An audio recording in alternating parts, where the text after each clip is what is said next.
Bonjour à toutes et à tous, bienvenue sur Ouvango. Aujourd'hui, où nous nous trouvons en Martinique, nous allons vous présenter la dernière GSX-S 1000 2022.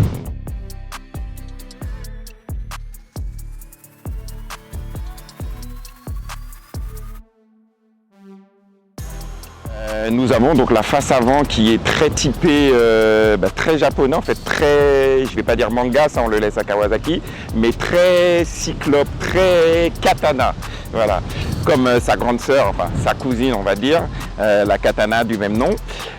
Vous avez donc un double optique en haut et bas qui, après c'est un choix personnel et assumé de Suzuki, mais bon, moi je trouve que ça lui va bien. Donc l'éclairage est à LED, bien sûr, full LED sur cette version-ci, que ce soit l'éclairage, que ce soit les clignotants, que ce soit l'avant et l'arrière, on est en full LED sur la version GSX-S 1000.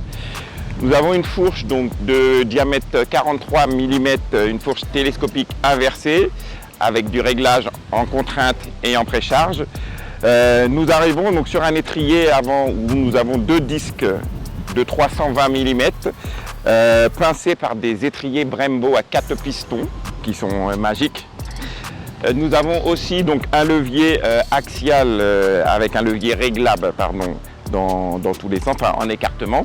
C'est très pratique aussi. Suzuki, sur sa gamme, toute la gamme confondue, n'est pas encore passé aux écrans TFT couleur. Là, nous sommes sur un écran numérique LCD, voilà, écran cristaux liquides. Donc les commodos, tout est manipulable et contrôlé par les commodos que vous avez donc sur la partie gauche de votre guidon. Vous avez donc trois modes de conduite qui sont le mode A, B, C. Donc le mode A, c'est full intégral en entier, on a tout de suite. Le mode B, on a tout mais beaucoup plus adouci. Le mode C, c'est le mode pluie où lui on n'a que 70% de la puissance. Nous avons aussi donc le track control qui est réglable sur 5 positions et qu'on peut annuler, inhiber. C'est pratique pour qui aime faire des roues arrière, mais bon, c'est pas la fonction demandée. Nous avons aussi un quick shifter, donc un shifter haut et bas sur ce modèle spécifique, puisque sur la 950, il n'est pas présent. Nous avons aussi une jauge à carburant et puis toutes les infos habituelles qu'on peut avoir, c'est-à-dire les différents trips, le compteur kilométrique, le contour, et voilà. Donc nous arrivons sur ce réservoir qui est biseauté en fait, il est taillé dans la serpe comme tout l'avant de la moto. Ça fait très bad boy, très bagarre de rue, donc très street fighter. Nous avons donc le réservoir qui est de 19 litres, qui a une contenance de 19 litres. Nous avons aussi donc une double selle qui est en deux parties, donc très pratique. Donc la selle pilote est de 810 mm au sol, donc ça fait que vous avez une position qui est franchement, vous voyez, j'ai les deux pieds au sol, c'est très agréable, très confortable, très sécurisant. Vous avez donc le petit rapotin passager qui est relevé avec les petits cale-pieds rétractables qui lui vont bien et anti-dérapant, je tiens à préciser, très pratique. À l'issue de ça, vous avez donc le garde-boue arrière qui fait bien sa fonction, hein. Il est bien grand, long, large, où vous avez donc les deux clignotants à LED sur cette version-ci. Au niveau du châssis, donc nous avons un châssis périmétrique en alu qui participe à la légèreté du véhicule, dont le poids total tout plein fait est de 214 kg. Donc c'est vrai que ça peut paraître lourd, mais une fois que vous êtes assis dessus et la moto en mouvement, c'est totalement inhibé. Il y a une répartition des masses telle qui fait que vous pouvez rouler en sécurité. La coque arrière donc est maintenue avec un petit treillis tubulaire et vous avez donc même chose à bras oscillant arrière de type banane, donc qui permet, effectivement il a été créé pour ça, pour éviter que la moto cabre propulsion de son moteur. Nous avons particulièrement sur tous les modèles, enfin sur tous les GSX-S de la gamme 2022, nous avons ces petites ailettes qui participent déjà à l'esthétisme de la moto, mais j'ose espérer qu'elles ont une fonction autre, comme vous trouvez sur les Superbikes, c'est-à-dire pour plaquer l'avant de la moto. Donc Suzuki ne nous a pas précisé leur utilité, mais en tout cas elles sont très jolies.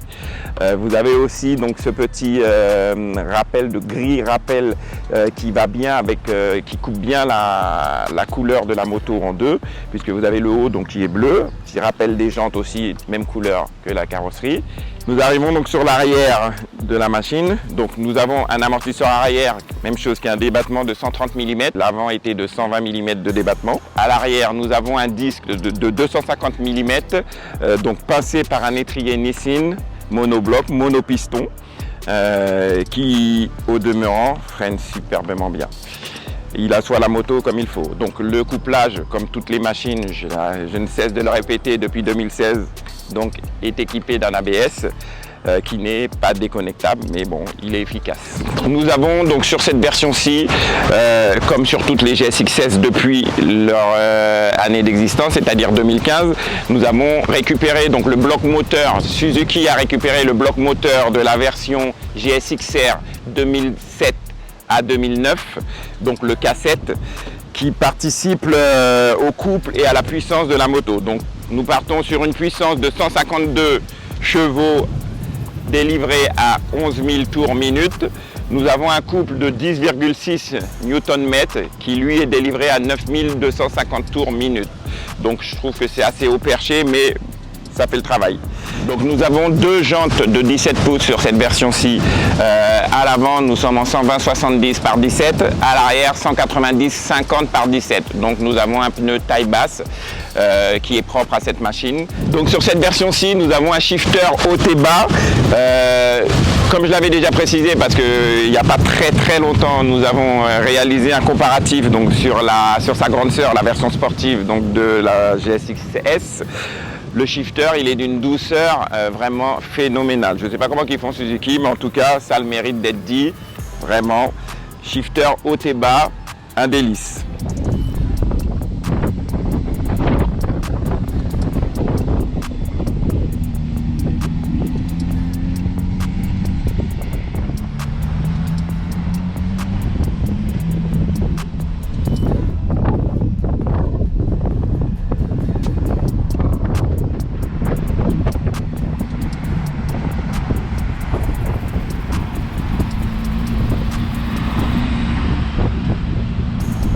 Alors, sur ce modèle-là, sur ce modèle-ci, les points positifs, je dirais que l'esthétisme, il est particulier. Alors, moi, je le mets dans les points positifs.